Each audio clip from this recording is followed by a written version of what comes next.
We had one guy down there. His name was Give Me a Dollar Jones. How could you ever forget him? He'd go to Las Vegas, and get a gamble and lose all his money. And he'd meet somebody on the street, and he says, "Give me a dollar." He just like he was going to pay it back. He wanted to gamble some more, but he never did. Another guy I well remember, he looked like a wrestler back through the years that wrestled under the name of the Angel. This guy had about a 17-inch neck, and he had hands so big that I doubt if he could have put them in the wash tub. But anyway, he got in Las Vegas one time, and he got all drunked up, and they picked him up and took him in. And the judge said to him, "What's your occupation?" He says, "I'm a pickpocket." And the judge kind of snickered a little bit, and he doubted that after seeing his hands. But anyway, he said, "If you get in any more trouble, I'm going to lock you up now, and you better straighten up."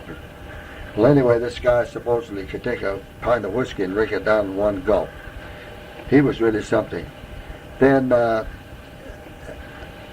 Big John, I think I may have mentioned him, could eat 12 pork chops in one sitting, climb a vertical ladder with a sack of cement on his head, a pavement buster on the other shoulder, and pulled himself up with the right hand up a vertical ladder, maybe 20, 30 feet. Charlie Rose, Dogface. I was uptown one day and saw Charlie, and Grace was with me, and I said, "Hello, Dogface."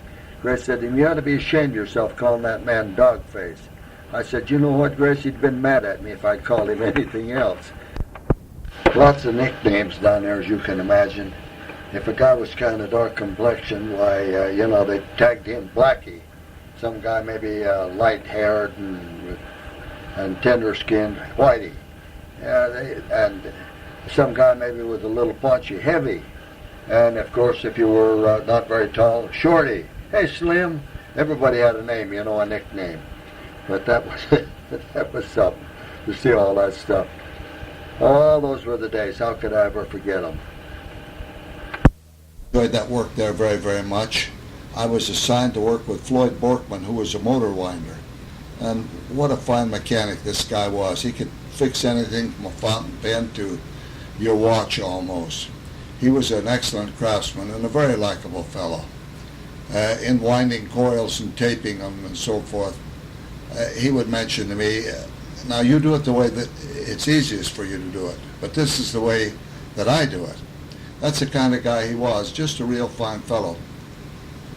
So had I stayed with him long enough, I'd probably wound up being a motor winder. However, I don't think that's too lucrative a trade today.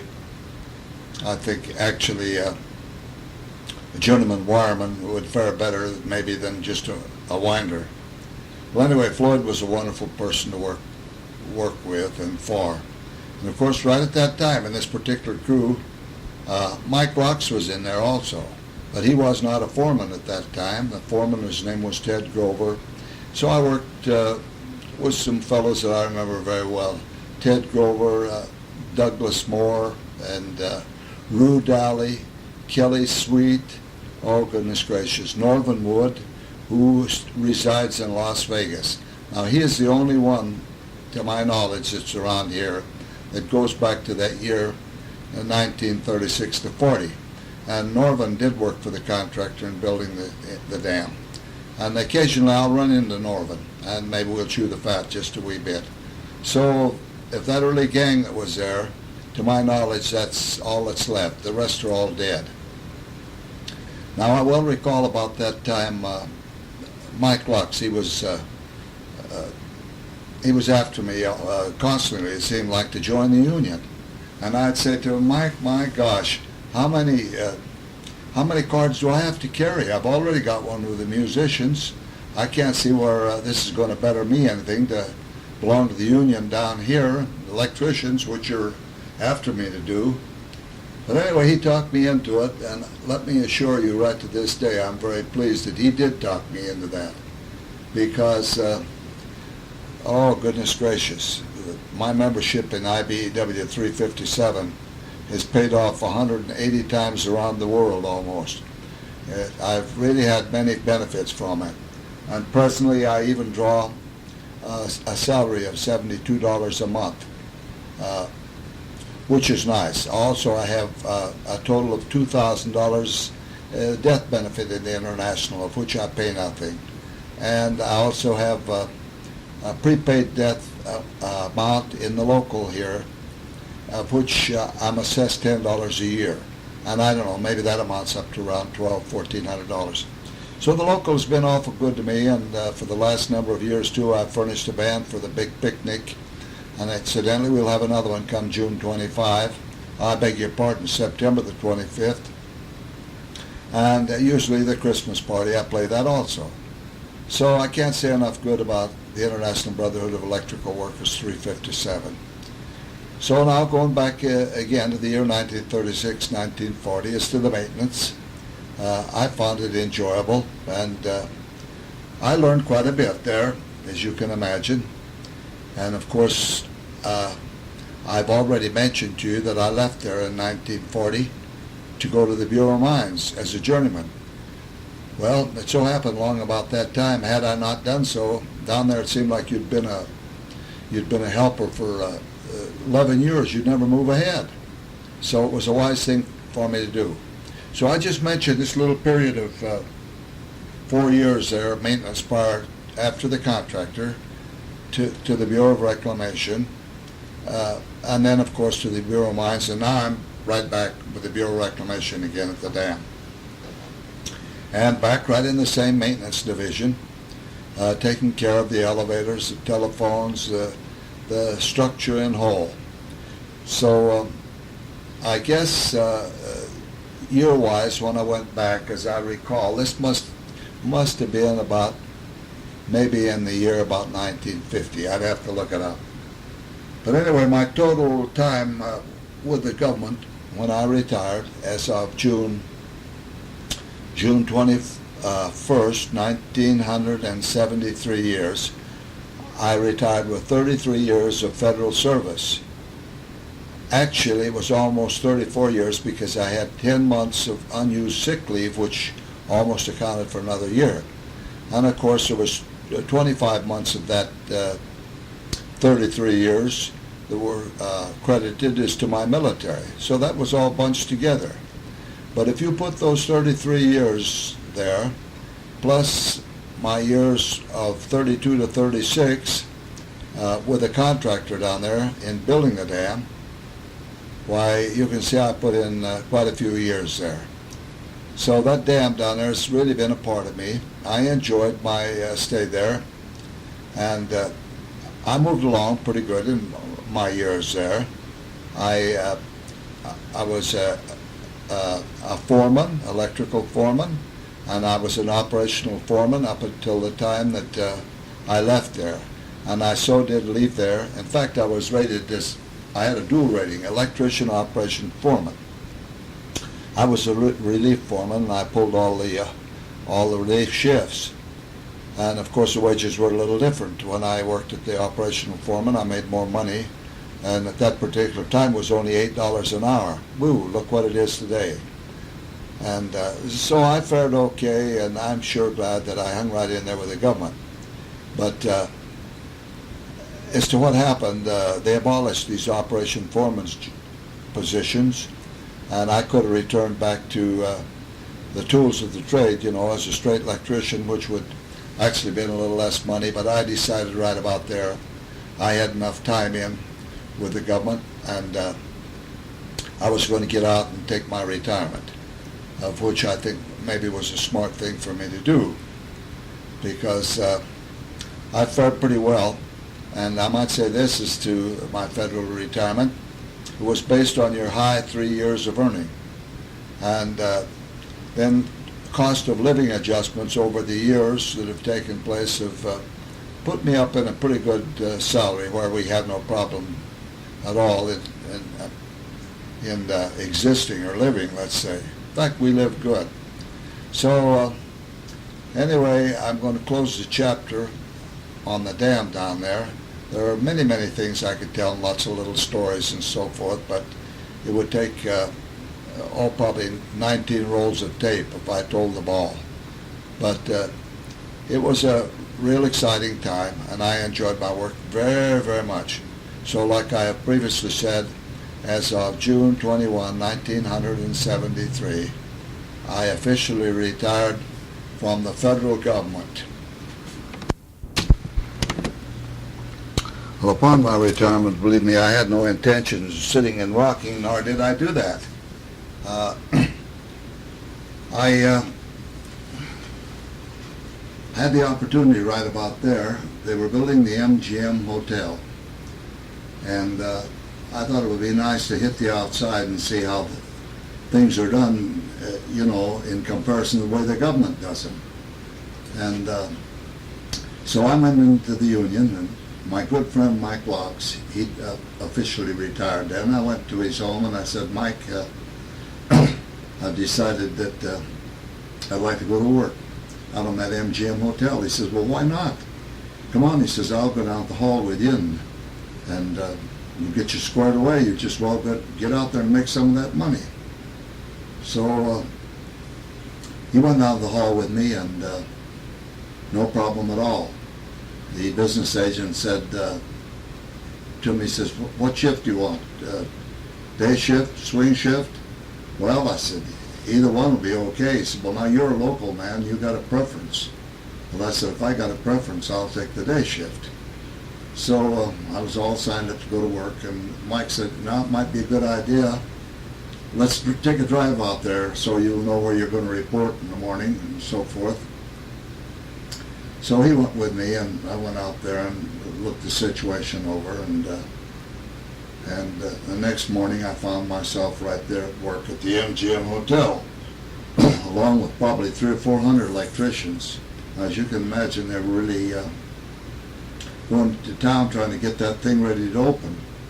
It was scheduled to open in November, and so I think it was probably the month of August, perhaps, when I went to work there. Or perhaps even July, because there was little time after my retirement from the government that before I went to work. So that was some wonderful experience for me there as to that electrical construction. Now, I don't mean by that we didn't, even in the maintenance division down at the dam, why we had plenty of construction to do too. But I really, all the way, I think I preferred construction over maintenance. So this was very interesting to work on this MGM Hotel, let me assure you, and the pay was lucrative. Now, as I recall, at that time, the pay was about $13 an hour for a wireman. Today, I don't know just what the pay is today. It's hard to keep track. Probably up around $18, $19, $20 an hour. I don't know. Things change so fast. But I enjoyed that job, and let me tell you, I put a lot of miles on that little pickup of mine from Boulder City every morning, and to the job and then home. But I thoroughly enjoyed that job, and I met a lot of good guys there. And so I stayed right on it until it was practically ready to open. And the biggest salary I ever made in my entire life for one week's working period was just a little bit less than $2,000, of which I drew there. Now, as you can imagine, this was just prior to the opening, and they were really pushing hard to get the hotel opened. So we electricians were practically working around the clock to get the thing opened. In fact, I recall one night I called up Grace and I said, Grace, I won't be coming home because we're only going to take about 3 or 4 hour break here, and then we're going to go right back to work. And I said, no need of me coming home and then have to drive back in. So I said, I'm going to sleep here on one of these new beds. They just start placing the mattresses and beds and so forth in the rooms. And of course the bed was all covered with biofilm, and the mattress I should say, so didn't dirty anything up there. And so that I did do. I slept on one of those beautiful round beds, and I imagine today, that's right up in the top there. These were special rooms, I guess, for the high rollers, all mirrored and everything. And I've been told that some of those rooms cost as much as $800 a day for all that they had there. Well, anyway, that was a wonderful experience, the MGM Hotel. But I was laid off some few days before the opening, and So all in all, I grossed quite a little bit of money there in those 3 or 4 months that I worked there. Yeah, and how nice it was, and how different as to my days back with the contractor building the dam.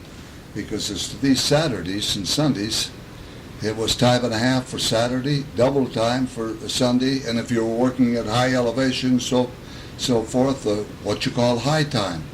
So things were so much different, let me tell you. And like I say, it was lucrative, and it was sure nice to have my hands on a little money.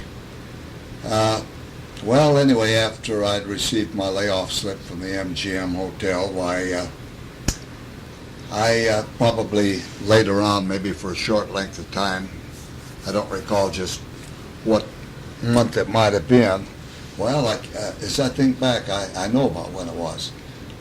I was laid off for the first part of November as to the MGM, and I was off until about the middle of December. So it wasn't too long, and I got a chance to go to work at the McCarran Airport as to the runway expansion. Now that turned out to be a pretty good job. And lo and behold, my old buddy, whom I'd known for many, many years, in fact, we even went into the service together, and we worked on the dam together, and we'd worked at BMI together. Ronnie Kelly, he was a foreman out there. So I figured I could get along okay with Ronnie, and I knew I was going to give him a good day's work. I wouldn't be soldiering on him, even though he was a friend of mine. So this was all ditch work as to this runway expansion. We must have run several miles of PVC conduit. And this was my first experience with PVC. It varied in sizes from 3/4 of an inch on up to 3.5, 4 inches. But all along the runway lighting there, why, cans had to be placed in the ground and then concreted in for these lights, for these runway lights, which sit right up on top of the can. So you had conduit running from can to can, and like I say, my goodness gracious, there was miles of that stuff we run. And these are all glue joints, and I found out right there that you could take a torch. We used a big plumber torch, and you could really bend that pipe around just about any old direction you wanted it to go. Now, so the weather out there, as you can imagine, it was plenty doggone cold in December, January, and February out on that runway, you better believe it. And that wind would whistle like crazy. And there were some things you had to learn about an airport, and that was this. No way could you ever cross a runway with a vehicle or walking or any other way. A taxiway, no problem. If it was all clear, where, as to an airplane taxiing into a certain position to let passengers off or take them on, why, that was no problem. But a runway was a no-no, even if you had to drive 3 miles around to get over on the other side.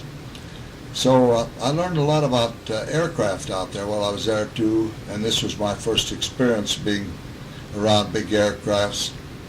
707, the DC-8, DC-10, all the various aircrafts.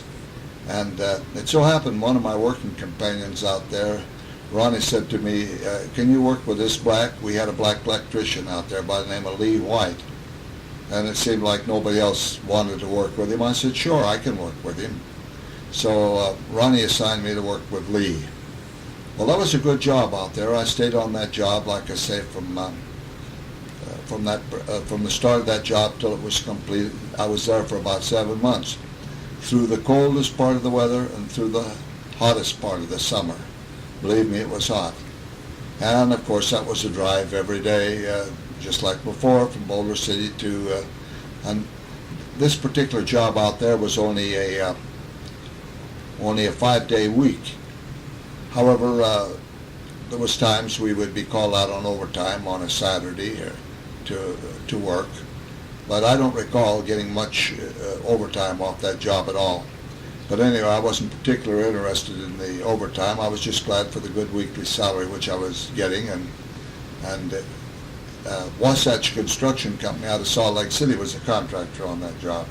So I stayed on that all the way till it was finished, and again, like I say, I enjoyed, even though it was ditch work and so forth, I enjoyed it because it was something different for me, and I never have been one who was afraid to work. I just tackle into anything and give it my all.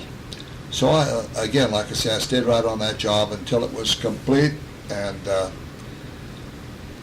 then I had a little rest period before the next job that I went out on. So it seemed right about up to this point after I retired, I had worked about a third of the time, as to the MGM hotel and as to the airport, or maybe even a little better than a third of the time, maybe almost a half. So I'm going to dog this tape off right about here, and I'm going to rest a while, and then I'm going to tell you about my next tour of duty. Okay, my next tour of duty took me to the Mojave Steam Plant. Now that's it's down very close to Davis Dam, right across the river from Bullhead. Now, about once a year they have what they call a quickie overhaul on that big steam plant down there, and it requires so many electricians, so many boiler makers, and what have you. Now, this was my first experience around a steam plant, and little did I realize that all there is in a steam plant and all the preparation it takes to get one on the line. So much different than the hydro plant at Boulder Dam, which I'd spent all my working years on. However, I was to learn down there that these two big GE turbines, when they were fully powered to all their capacity, could produce more power than all the 17 units at Boulder Dam combined could produce. So anyways, to this quickie overall, why my name came up on a call out, and I decided I'd go down. So along with me, of course, this first time was my good friend Ronnie Kelly. So he and I both went down on this job, and Ronnie had a little camper on the back of his pickup. And I'll never forget that the first 2 or 3 nights down there till we could find a place to put it, why, what all we didn't go through. Boy, it was miserable. Believe me, you. But finally we were able to get it on the trailer court there at Bullhead, and I remember the lady's name was Tina Boer, had this trailer park, and we were allowed to park right up next to the shower, which was great because every night when we'd come in, believe me, you looked like a Welsh coal miner. You see, this big plant is coal-fired. The fuel comes through a slurry from the 4 corners all the way down to this big plant. So anyway, this was a good job. I don't know just how long it lasted. Down at the hall, they called it the job of turnaround because maybe they'd order so many electricians, and about the time you got down there, they'd turn half of them around, send them back, so they didn't need them. But as I recall, it lasted about 2 months or a little bit better. So it was good to be with my old buddy Ronnie Kelly again, and we were working about 5 days at that particular time on this job, and we'd come home on the weekend and stay there because it was too much of a drive. Actually, from there to Boulder City was about 80 miles each way, real twisty road, and I'll tell you, I was glad to stay there, and I think Grace was glad too that I did, rather than have me face that road every night coming home, or every morning going back. So we split the expenses as to the trailer court, and we packed our own lunch, Ronnie and I did, in the mornings, and we alternated driving back and forth. We had 2 cars there. He left his trailer right down there, and he had his car, and I had my pickup. So one morning we'd drive his, and when I say his trailer, I'm talking about his camper. But anyway, like I said, this was all very good. And we found that, just like around here, it's a come-on, of course, but we could go over to that Nevada club, or the Riverside Club, and eat our evening meal over there for a cheap price, like around here, maybe $1.95 all you could eat. So that's what we did. And for the first number of days, we didn't learn that you could ferry across the river, and we'd have to drive clear around over there. So we got wise, and we were go to the river and ferry across to the Nevada or the riverside and eat, and then come on back. So all this was great for me because all the time as to these jobs after retired from civil service, I was laying money into Social Security. And I previously had the minimum of Social Security even when I retired from the government as to my music throughout the many years. So this was really doing me some good.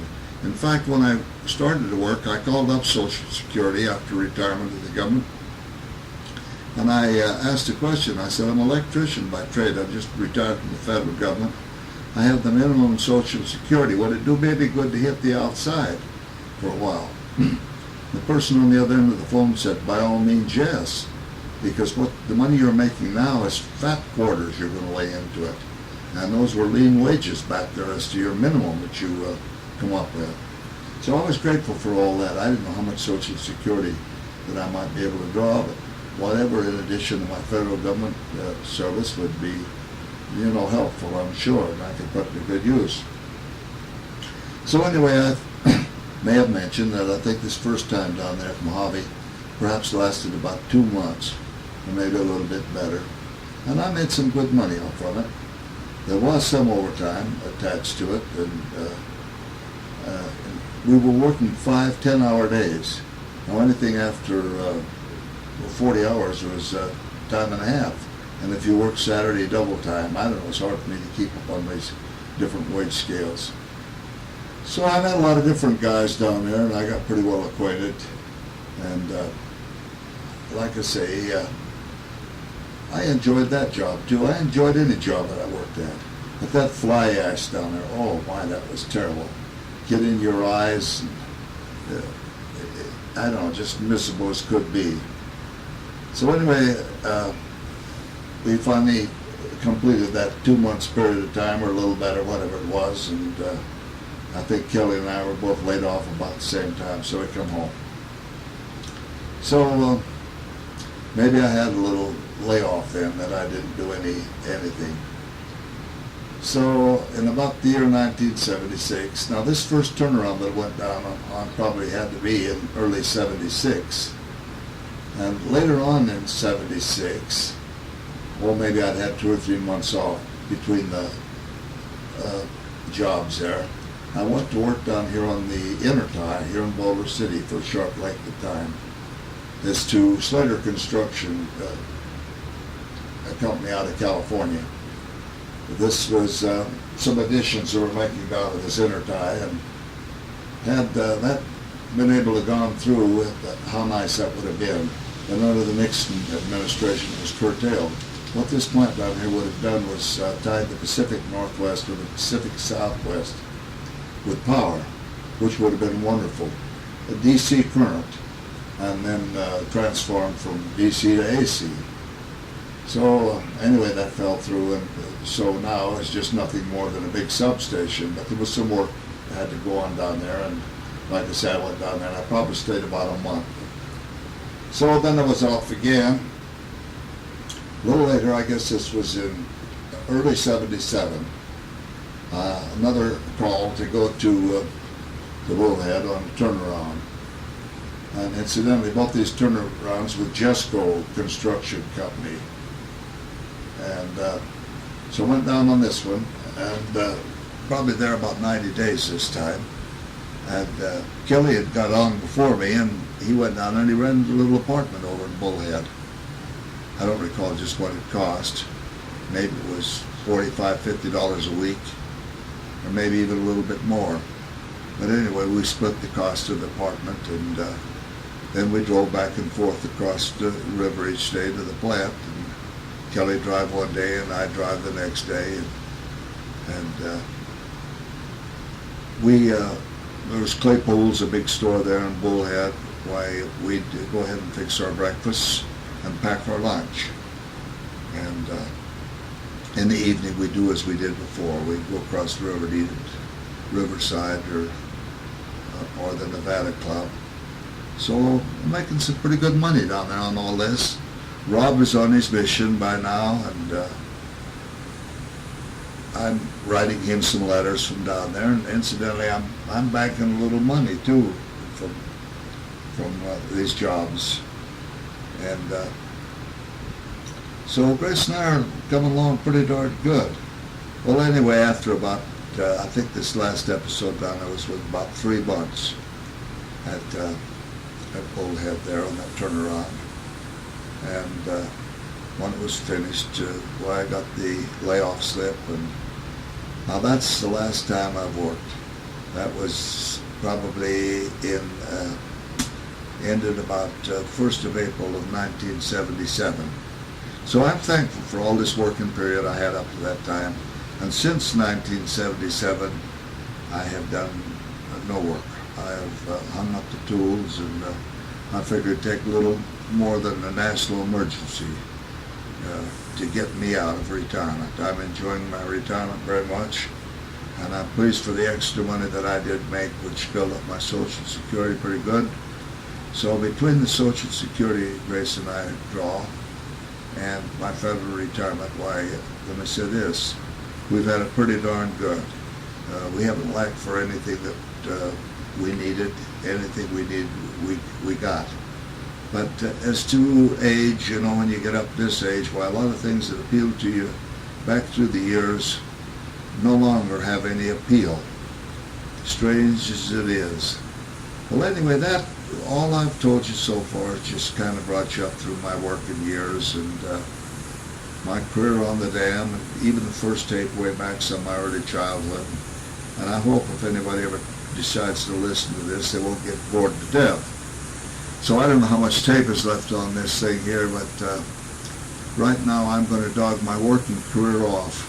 And later on, if I decide to say something about something else, I'll get back on it and go with a little more. So it's been real nice relating all my experiences to you, my children, my grandchildren, and I hope maybe you might find a few things of interest on this tape to listen to.